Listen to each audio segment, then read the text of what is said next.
Matthew, I'm excited about wedge fitting, matey. I haven't had a wedge fit in decades. So where do we go from here? Do we start with wedge through to the lobby, or what's the deal? Well, previously, obviously, we've covered off irons with you, so we do know the iron model, length, lie angle, all those things that we need to look at for irons. Yep. And then it's a matter of how the wedges would then flow on from the irons. Right. So basically distance. Distance is going to be a big factor for gapping of what we're going to look for. Yep. Shape and feel are definitely going to be factors.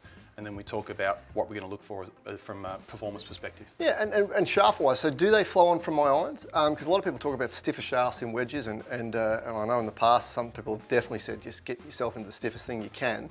So is that something we look at, or is it just flow on exactly according to the stepping of the irons? So it really depends on the golfer. Right. Definitely personal preference. Some prefer stiffer shafts, they like the stable feel. Some feel that a more flexible shaft can actually produce more backspin. Yep. But on a fuller shot, that can actually be difficult to control. Yeah. So it really is a bit of a horses for courses. Yep. Ping have produced a wedge-specific ZZ115 shaft, which is made at a specific wedge weight with specific wedge stepping. All right, so it really is aimed to fit in any iron. And I was going to say, and that goes through all the wedges, same weighted shaft, I guess. Exactly right. Yeah, it's one of those factors that our engineers have worked quite diligently on. Yep. Is swing weight as well as shaft and weight. So, like, I really want to focus on my gapping because obviously that's really specific for yardage control. You got my weapons there, and like I haven't had a specific yardage gap for quite some time. So where would you start me in that sort of process? So a lot of your gapping is historical, all right? Yep. So it's obviously based on when you were playing a lot of golf, probably generating a little bit more speed. What are you saying, Matthew? Maybe practicing a little bit more. You had the ability to vary a lot of those things easily, right? When you start playing as little golf as we do now, we actually may need a different solution to find the distance gapping that we're looking for. Because otherwise, you're going to end up with a really big gap in there, and you're not going to have a club that actually fits that purpose. My traditional gapping used to be 46 and 54 and 60, but that mightn't be the case today. I'm keen to sort of see. Yeah, exactly. And it really is just a matter of what you want to see on golf course. Yep. And if you can easily hit a 3/4 pitching wedge to fit a yardage, maybe we don't need a club to fill in that gap. Yep. But on tour, it just depends on the golfer again. Lee Westwood carries 2 U wedges. He has one bent stronger, one bent weaker. He likes the bigger shape, fits in his distances. And that's the part of this that I really want to find out today, because my wedge is the grinding and I guess the bounce. There's some millions of conversations around that, effective bounce, real bounce, and the number around it. But I've got some real things I like and don't like when I look at a wedge, and when I've got a functionality I need to have with higher wedges versus lower wedges. So that's something I'm just itching to get through today, because that's probably more specific around what I need versus what you can just go and buy, and therefore you need to have some knowledge around it. Yeah, so there's some swing dynamic stuff to that, and obviously turf conditions, sand conditions, all those things you tend to play in. Yep. But let's get started with some wedges. So let's hit your pitching wedge, capture some ball flight and some distance, figure out what we're going to get as a starting point. Cool. So this thing used to, and when I say used to go around about 125 odd metres or thereabouts. Not sure if that's a toe ball. So I'll just hit a couple in here and just see where they go to. Find out how much horsepower is leaked out the back there. Yeah, there's a fair bit of leakage on that one. It's better. Still a little on the thin side, but it'll probably be 115 or something. It's generally a pretty straight ball flight for you though, isn't it? Yeah, like the only leaks I really get with my wedges are to the right. I tend to get a little steep on them occasionally, and that's better. That should be close to the mark, that one. Yeah, so if I do have an error, it's a leak right. So I'm sort of, and that's what I expect. I've dropped a bit of yardage in my day. That's nearly a whole club shorter than I used to hit these. So it's decent again. Right. But I predict it's about 117 or something. So I reckon we've probably captured a little bit. Yeah. That's pretty consistent data there too. It is, and like, yes, I could back foot that and try to squeeze it. And do you have club head speed on that? 84.7 mile per hour. So that's fair call. I think that's pretty much what I'd like to be fitted on today, something around there, because that's just where this rig's at. Yeah, no, exactly right. And attack angle there, slightly descending, which is great. Very neutral face and path. Spin rates are in the optimal ranges, so there's not really any performance issues we're going to look at with the pitching wedge. Yep. So let's just move to that next wedge in your set makeup, which is the 52 that you've carried previously.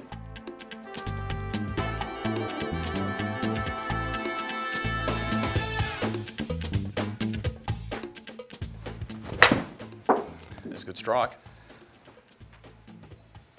thought I was going to that other pin. Freaked me out for a minute.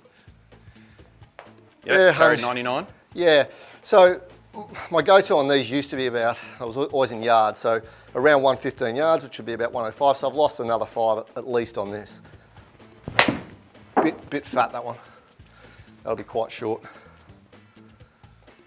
That's all right. It's actually got reasonable yardage out of it. Yeah. It's the beauty of hitting off mats. Yeah, it is. That is true. Try to get one properly. That's decent. Might be a bit more spinny, that one, but that's about where I'm at. So yet again, club head speed on that one? 85.7, so Yeah. it's maintained. So it's about right for where I am, and that's about 5 yards down on what it used to be. So that's good to know. Now the thing about this I'd like to know is that's a stock for me, played, I guess at full power. I would really, I'd only knock that down to about 80 metres ever, and then I'd probably go into more of a lob type scenario. So when you're wedge fitting, do you ever get them to knock down a shot, or is it more just full-blooded wedges to start with? It's a matter around, again, mostly we fit towards full swing with that pitching wedge and the gapping club, which is more like what you've got in your hand for majority of golfers. For you, that is more of a specialty wedge, though, that you're looking at anywhere between 105 to 80, which is a big void. Most average golfers would struggle to control that. So they would actually have another wedge in the bag to fit that distance gap. When we're fitting wedges for more bounce and those sort of things, we go more towards what the wedge is used for. So if it's a 58, it's going to be inside 60 metres. And then we're looking at how the club's actually going to perform through turf in different conditions. And that's what we used to call them kind of no-brainer clubs. Like you hit your 8-iron, your 7-iron, your 6-iron and just hit them. Right? Obviously you can finesse them a little bit. When it got to wedges, it was much the same. Wedge, standard wedge, gap wedge or whatever you want to call it, sort of in between wedge, same sort of thing, no-brainer, just hit the yardage. And then you got your finesse clubs, which are starting to get into your lob wedge and maybe the gap, but you're going to have to take some heat off it. So that's where, for me, bounce and the functionality of the shot that an individual wants to play plays a huge role in what I like to see in my wedges. Yeah, for sure. All right, let's just hit a couple of 58s from your existing set here. All right. Grab that and hit a couple for me. Just to give you some history on this, for me, I love the look of this. But when I play most of my lob wedges, I'll play a full-blooded shot here actually. Decent, bit spinny and touch right. Probably 80 odd. Again, I'll just, give me a sec, I'll move that target for 80 you. odd spot on. Yeah, I'd kind of expect this to go around about 80. Bit close, quite touch heavy. Would you often hit this club full though? Hardly ever, no. And the main reason for that, what's that gone here, 80? 82, still spinning. Still spinning back. The main reason is exactly that. I get, well anyone does, when they start to hit a lob wedge or a lofted club hard, you get a lot of spin, a lot of variable spin, depending on the surface you're off, unless you're an amazing ball striker and hit it perfect. But sometimes you can go slightly under it. Sometimes it gets up into the atmosphere and spins a bit more. All of a sudden you've got big variances. That's decent. Sure. Big variances in your yardage control. That's about it. 83, that'll be me maxed out. All right. So what we're kind of establishing and what you found is that the gap from your pitching wedge to your 52 had been a little close. And we're looking to probably space that out a little more, possibly add some loft at that other end where you're not needing to manipulate the face quite as much. So what we'll do is we'll skip ahead and just hit that 54 degree. Again, we'll go full swing and then we'll start to talk about some bounce and grinds. Same target? Yeah, same target will do. We just hit it a little long. It'll still capture the data we need. That's decent actually. Where we got for that? Yeah, so sort of low or mid 90s. About maxing out around that sort of 100 metres. That's a good one, Matt, whatever that is. That's good, and it's the flight we're looking for. Yeah. So again, from a gapping perspective, we just want to make sure we're getting an effective distance from your pitching wedge, which you've lost a few yards on. Yep. Make sure we're getting that next one where we need it. And again, the beauty of 54 over 52 is it has more variability or versatility on those shorter shots. So you can hit the slightly more open face. Yep. A lot easier. Sort of popping in at high 90s, isn't it? Yep. Yeah. Yeah, consistent.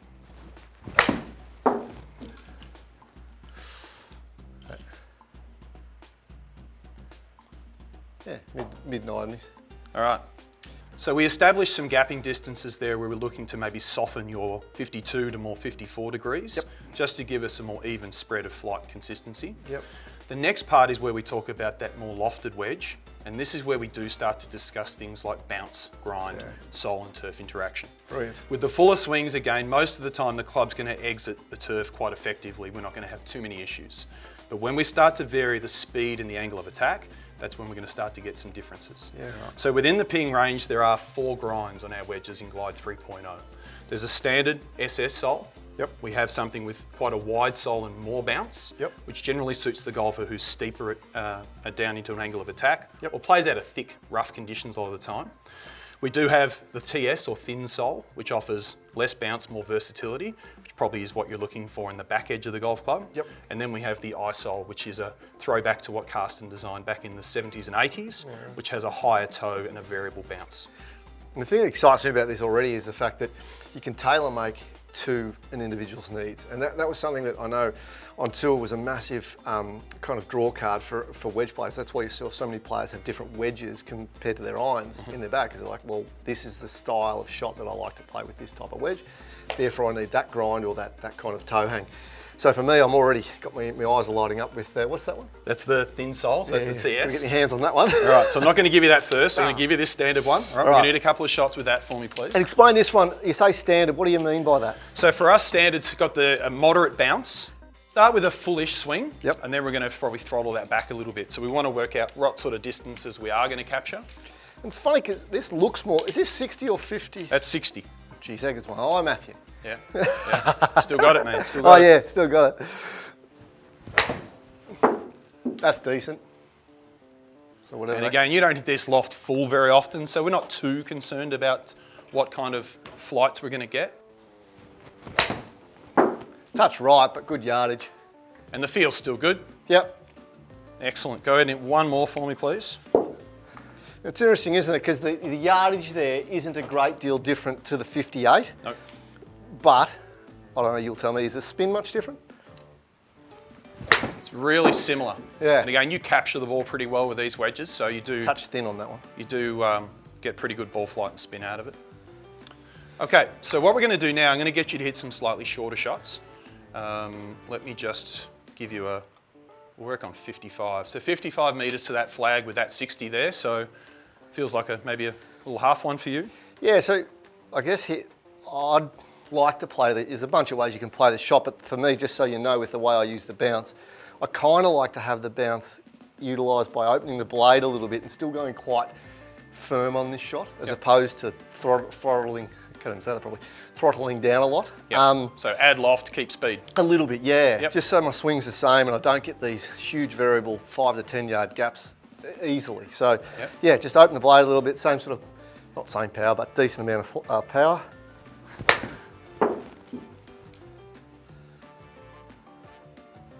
Great, okay. So one of the processes that we use now from a ping wedge fitting perspective is what we call grind tape.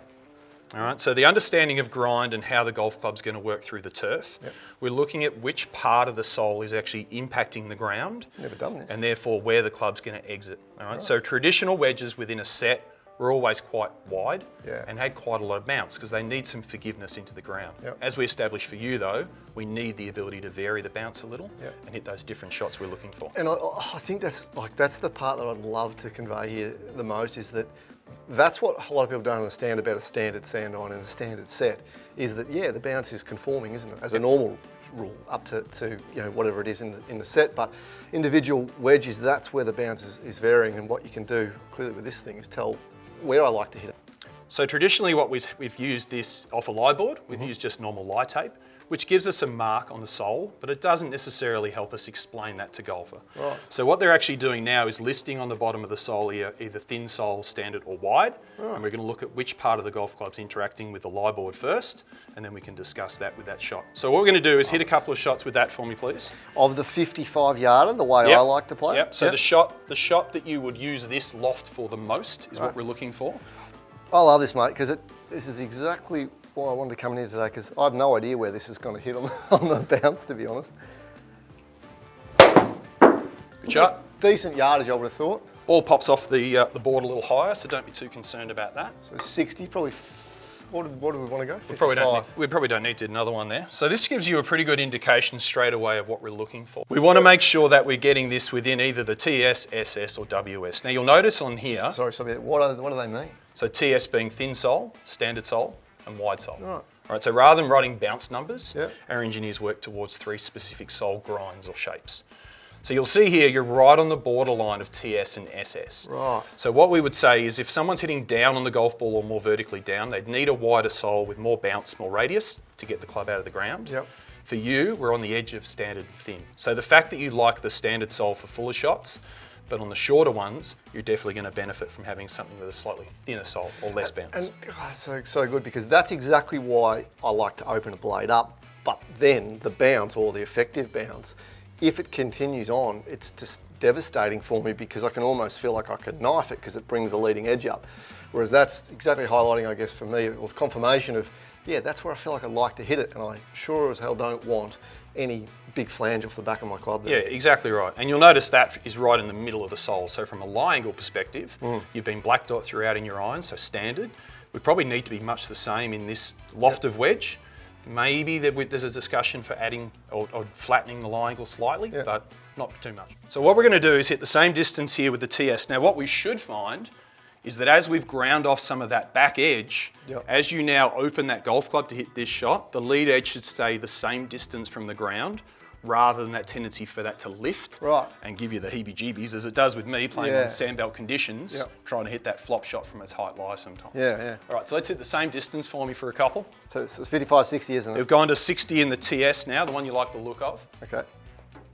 Oh, I mean yardage, sorry. Oh, yardage, sorry, yeah, same distance, yes, 55. Tiny bit short. So that came out a little higher on the face. It even sounded a little different. You'll notice the spin increase there. You can see when it lands on the... Yeah, and that'd be my miss too. You can clearly see toe ball. Yeah, that's exactly my miss. Little kind of high, right, short. It's a little better, a little spinnier though. Yeah, about the right yardage. Go ahead and hit one more for me. So do you like the look of the way that sits on the ground a little better? I do, because as you pointed out, the minute I open it up, it still sits flat. Yeah. And yet again, when I put it level, so the leading edge is facing the hole, it sits flat as well. And that's what I find is hard with say a wedge off the rack that you don't get accustomed, is that that just alters. One's off the ground, one's on the ground. This is on the ground with both. That's good. Excellent. So for those sort of fullish swings still, we get that nice distance we're looking for.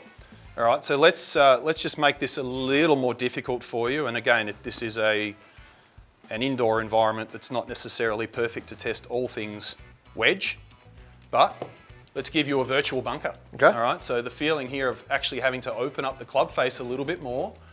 Don't be concerned, the ball will fly into that soft part of the roof there, so it won't actually make 10 or too 15 much of a metres bang. or something? Am I safe about here? It's about 16 metres total, steepish lip. 16 metres total.